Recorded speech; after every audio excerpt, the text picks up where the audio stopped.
right, let's get things kicked off. Hello, everyone. Welcome to our weekly 30-minute webinar. My name is Mike Stratton. I am a systems engineer here at Variphy, and I'll be your host for today's session.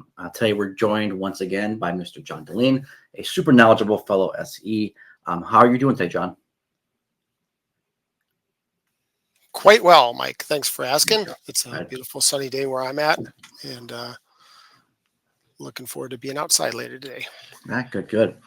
For today's session, we're going to explore some Variphy system settings. So please note, all these webinars are always recorded and posted usually within 24 hours, so you can review them at any time. Check out the webinar page at variphy.com for all of our past and upcoming sessions. You can find these videos on our YouTube channel as well if it's easier for you. And let's go ahead get things started. First, we'll start with a quick overview of what Variphy can do for you. Then we'll jump into a live demo where John will demystify some of the Variphy system settings. We'll pause for some Q&A. During the demo, if you have any questions, make sure to ask them in the chat panel. And then after Q&A, we'll reward one lucky attendee with a $50 Amazon gift card. So hang around to see if you've won. Okay, quick overview of Variphy. Variphy is the preferred analytics and management solution tool for Cisco Call Manager, Contact Center Express, Cube iOS, WebEx calling, Zoom Phone, and MS Teams collaboration. It's deployable either as an on-prem or a cloud hosted cloud solution. We provide industry-leading call reporting analytics, as well as customizable dashboards and widgets. CUCM management modules like remote phone control, change management, and dial plan management are also available. If you have any questions on any of our features, please contact us at support@variphy.com or reach out to your account manager. And then one more thing before we kick things off. For an additional fee, Variphy offers an enhanced consulting service to our customers. Variphy's SE team will engage with you on a one-on-one basis to remotely provide additional consulting, report building, dashboard configuration, and system monitoring assistance. This is a service that provides you with a dedicated Variphy SE to do the heavy lifting, giving you a stress-free, hands-off experience. For more information, please contact us or your account manager, and we'd be happy to speak more in depth about pricing in terms of service for our enhanced consulting services or ECS. All right. All that said, let's go ahead and jump into the wild. I'll hand things off to John, and then remember, any questions, you can throw any questions into the chat, and we'll address them at the end of the presentation. All right, John, it's all yours. All right, thanks, Mike. And yep, today I'm hoping to demystify the settings area of the Variphy application. So whether you're a user without access to this area or an administrator responsible for knowing what's here, I'm here to help you with a bit of what's there and what's possible for you to leverage. Perhaps there are a few things you can change right now. So if you have access, feel free to follow along on your system. There will also be a recording, as Mike mentioned, that you can refer to later. Please note that the settings, as I will present them, cover every supported platform and every feature available within Variphy. So yours will be a subset of the options based on your licensed features. If you have the settings gear in the upper right-hand corner of the screen, it can be accessed two ways. If you hover over, you'll get the screen that I have. I've made it full-blown here so that you can maybe read it better. You'll get this blue pop-up with all of the options available to you within the settings. If you click on the gear, it'll bring up a navigable full screen that you can then utilize to make your selections. And if you have it up, if you click on the gear and you stay right where there, you'll get both of them layered over each other. So a couple different options. Now, I'm not going to go too in depth today, and I will try to cover the highest value, kind of the good to know entries first, and then maybe the less applicable settings later on. So we're going to start today right down in this bottom right-hand corner with the licensing area. So every year when your subscription is up or you're asked for that from your account manager or someone on the success team, you'll be asked to generate a license report.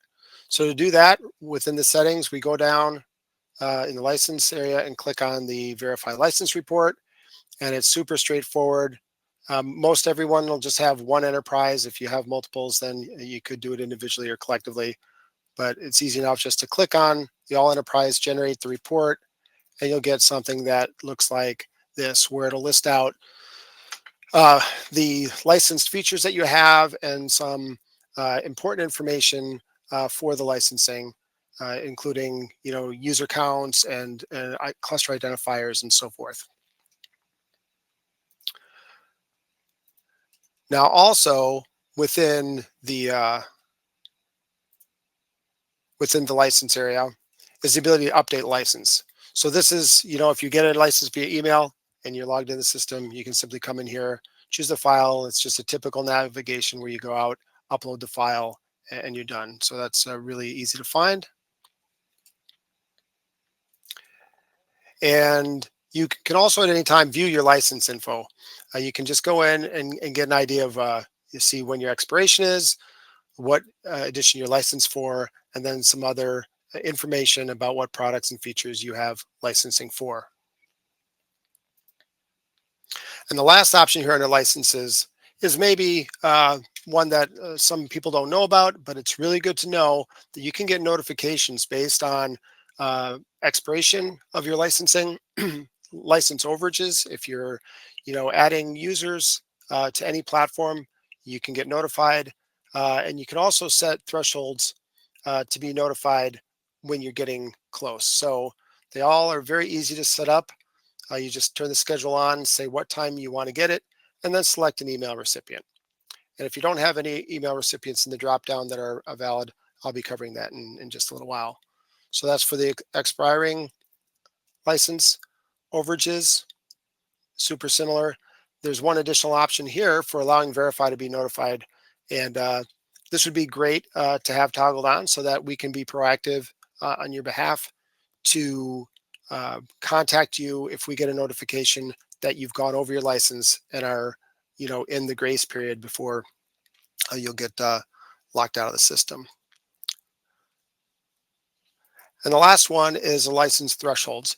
If you're in a growing organization or you're in a migration from one platform to another, and your user totals, your license totals are fluctuating, growing, you can have a notification sent based on reaching a percentage, so that you can again be proactive in working with your licensing and subscription.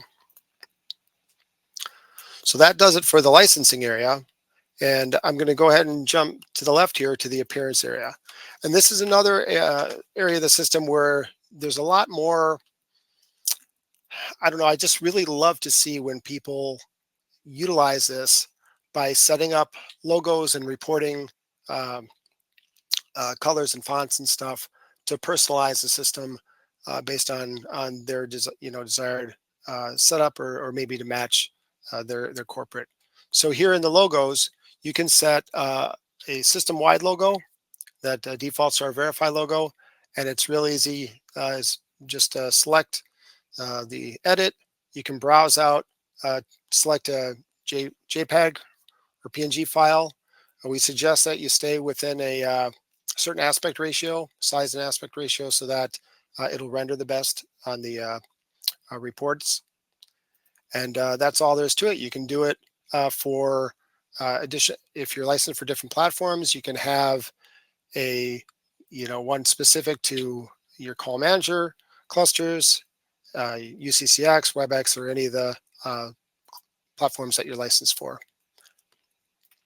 So that's one thing that I always get. I always like to see when that's utilized. Another appearance feature, and I'm going to have Mike post a link here out to the attendees, is the report styles and settings. And there was a webinar done on this that Michael put the link out that goes over this in detail. But essentially, within the configuration here, you can adjust the fonts. You have 4 font options. You can set margins and padding to make the pages readable or to match your what you want for your organization. You can change the colors, and I can probably count on one hand the number of times that I've seen this done, but it's really neat to personalize it. These numbers are just kind of the universal color numbers, so you can work from the selector, and it'll know. But if you have a marketing or a department that takes care of your stuff that involves colors, you can just get that number from them and plug it in where applicable. So you can do that. There's document area, header and footer area, section, title, and text, and then also the data tables and the included information. So very similar between them. And what's in here now is our default colors. You can see though, when you select a color, I don't know if it applies to all areas, but at least here, you can see that it actually puts in the color that you selected. All right. So the next thing we're going to go into is going to be notifications and deliveries. So as I mentioned back when we were in the licensing, where there's a drop down for email, if that was empty, that means that you don't have an email recipient set here. I mean, most people do, but it's not 100%. So you can add email recipients here. It's super straightforward. It's just a name and an email address, and they'll be added to the drop down list for pretty much everywhere that the drop down is available. You can set up your SMTP server where this is configured for nearly all customers, and usually when you need to get in here, it's you're going in here to fix something that changed, whether it's a block port or a change in the host or authentication. So that's right here. And then we also have chat bots. So you can configure a chat bot, and it's just a matter of providing the token and the connection information. You can send a test and bring it up. And there's a knowledge base article or a webinar on that too. I didn't grab the link prior to this, but I believe that it is searchable out there. You can look for chat bots and find it. And then the last option in here is the FTP servers, where the reports have the ability to have an FTP location as a destination. So if you're doing something along the lines of sending out CSV files for all the day's calls for somebody to work with external to the application, this would be something that you might utilize to post a file out to a location via FTP or SFTP. And that's also testable right within the configuration, so you don't have to make changes, set it up here and go run a report and so forth and go back and forth. So that pretty much sums up the notification delivery. And so now we're going to go into kind of going around the horn here. I'm going to skip the two columns on the left now. They're very specific to one area of the application, the call manager, where we have the remote phone control and change management. So we'll save those to the end. They're pretty. There isn't a whole lot to cover there. So anyway, we'll do the user authorization here and user accounts and groups. And I'm going to have Mike send out another link for you here on how to create security profiles for end users. That was a recent webinar that was done that covers, kind of a little more advanced in depth about setup administration of users and groups. But you can have as many users as you want. But if you have users that are kind of, you can put them in categories. These people run reports. These people, administer the system and so forth. You may want to utilize the user groups where you can, create a group and, you just give it a name and assign on. You can assign users to it. And then you can set up for that whole group just one time what the application privileges are. And what that does then is saves you from when you're doing the user configuration. If I were to go in and create a user account, it's a lot easier just to select a group and move it over, and then you don't have to worry about anything down below. Otherwise, if you do each of your users individually, which are certainly some warranted conditions for doing that, you'd have to do the rest of this. And the save and cancel is down at the bottom, so you may have to scroll a little bit. That's true of a couple of the settings options where they're longer than a single page. And then there's a settings area where some other configurable information about auto provisioning and brute force login are defined. If you need to utilize these, if you have any questions or need assistance, just reach out and we can help you with anything that comes up regarding that. All right, so we're going to move over to the system area, and this is where we, if you work with us in tech support, this is probably the place that we will jump you into pretty often as we start our troubleshooting. So I'm going to go into application settings first, and there's going to be a lot in here because of how many features are licensed on the key that I'm using for demonstration purposes today. But in your environment, this will be a little more compact. But there's application level settings at the top where you can set what your default email recipient, and although that can be changed pretty much everywhere that there's an email selection, this will just put someone in there automatically. So if you have a single point of contact administrator for Variphy, this is a one-stop place to put it. We can define directories for our call manager snapshots, or snapshots from UCCX or CUC as well, and folders for keep our phone macros if you're licensed for the remote control option. There's also a backup that occurs automatically of the Variphy database, not necessarily the call database, but all the system level and configuration information database. So you can set a time when you want that to run.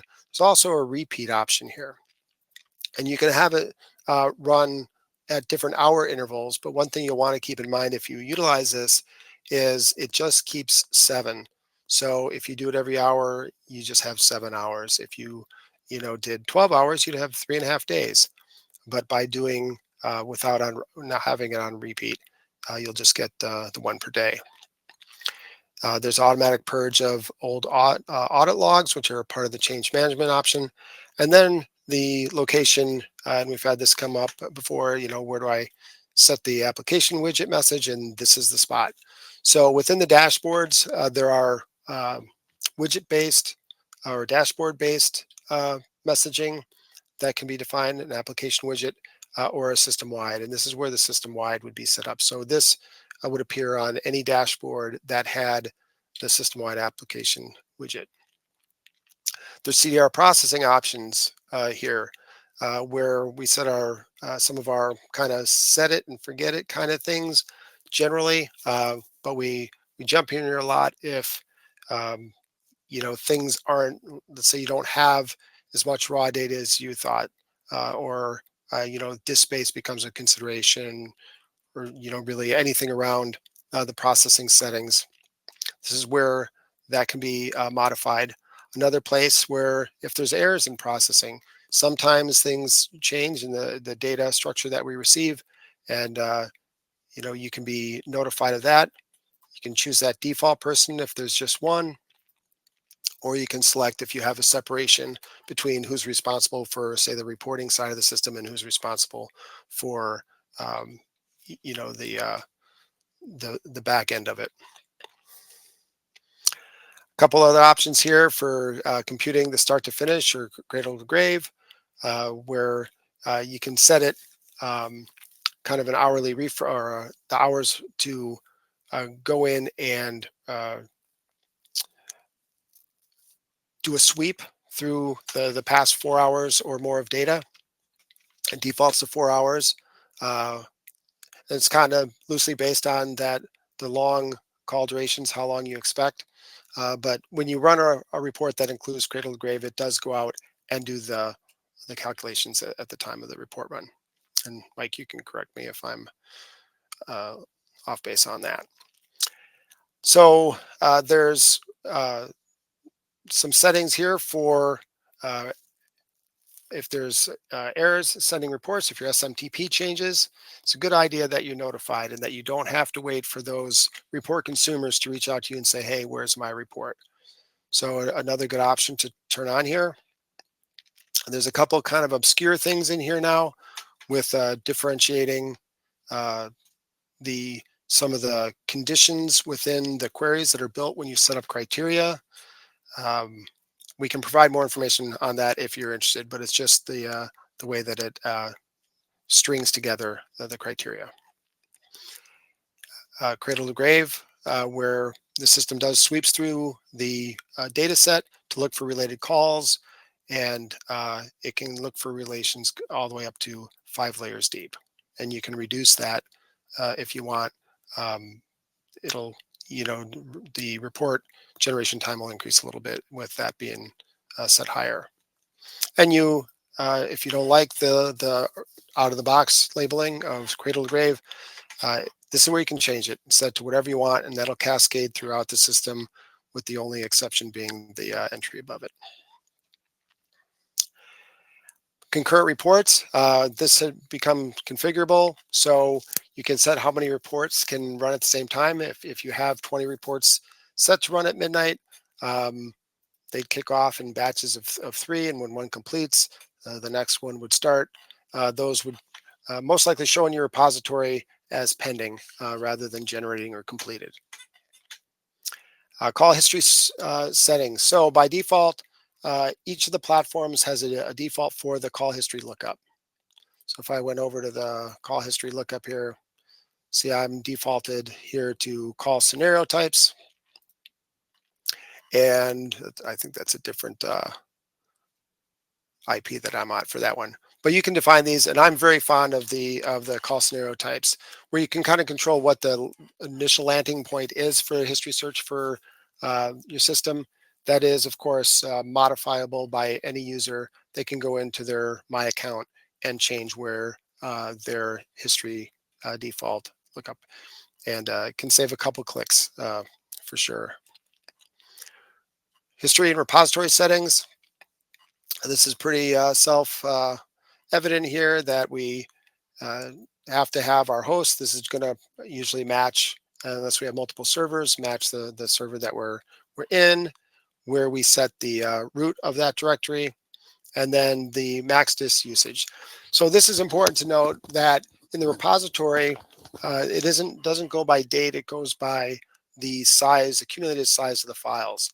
And so on a big system or detail intensive reporting, you may want to keep in mind that, let's say you go and look for a report that was generated last month and it's already gone. You may need to adjust this. And I'm showing you here under the CUCM, but that is definable individually across each platform that you're licensed for.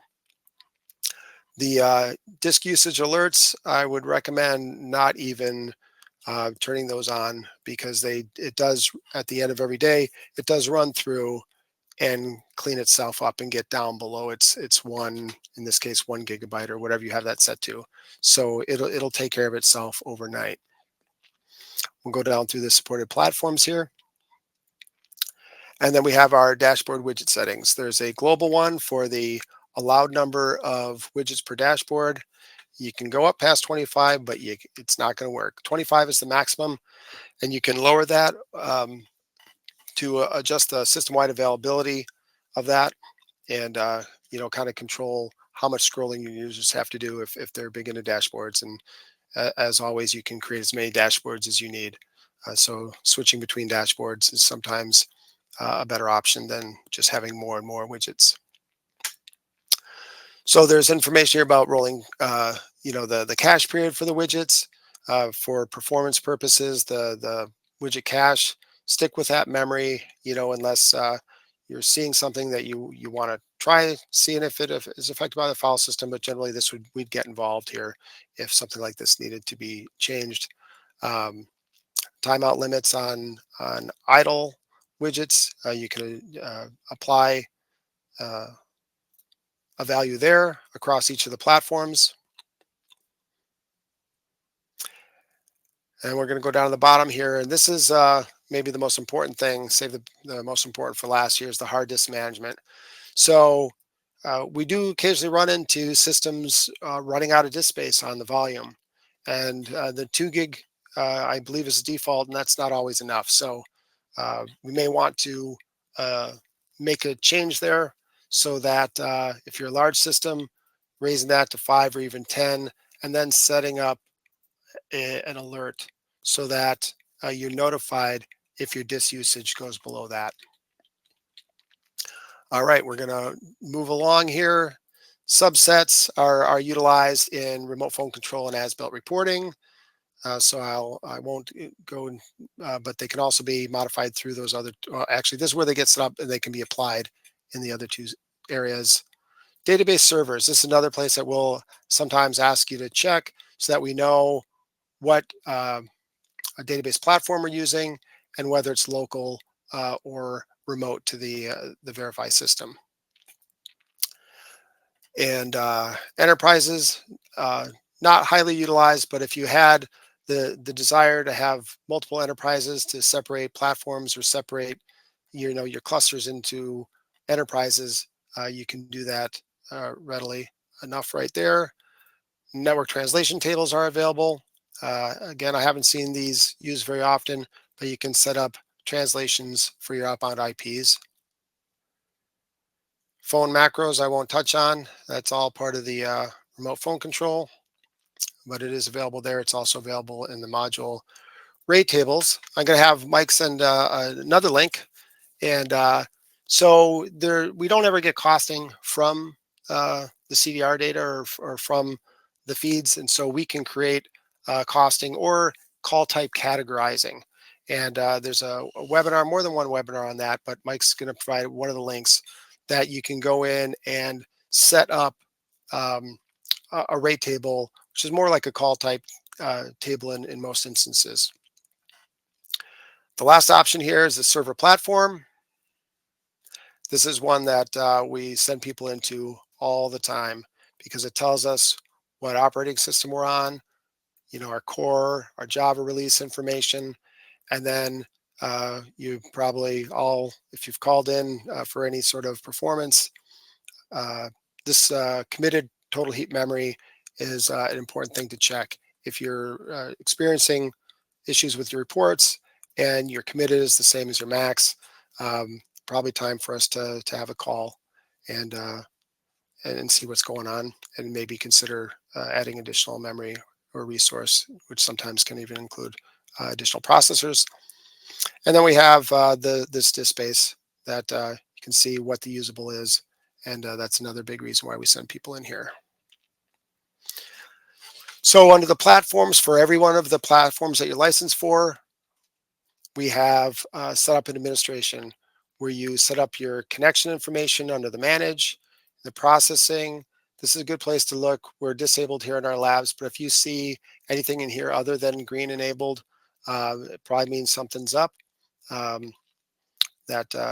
you want to pay attention to. You can set up these syncs where we get the non-CDR related information from the phone system, and then your databases. You can see what's going on with your databases, what's online, and whether you have multiple databases that you're connecting to. And that's going to be very similar across platforms, but there's definitely some differences between them.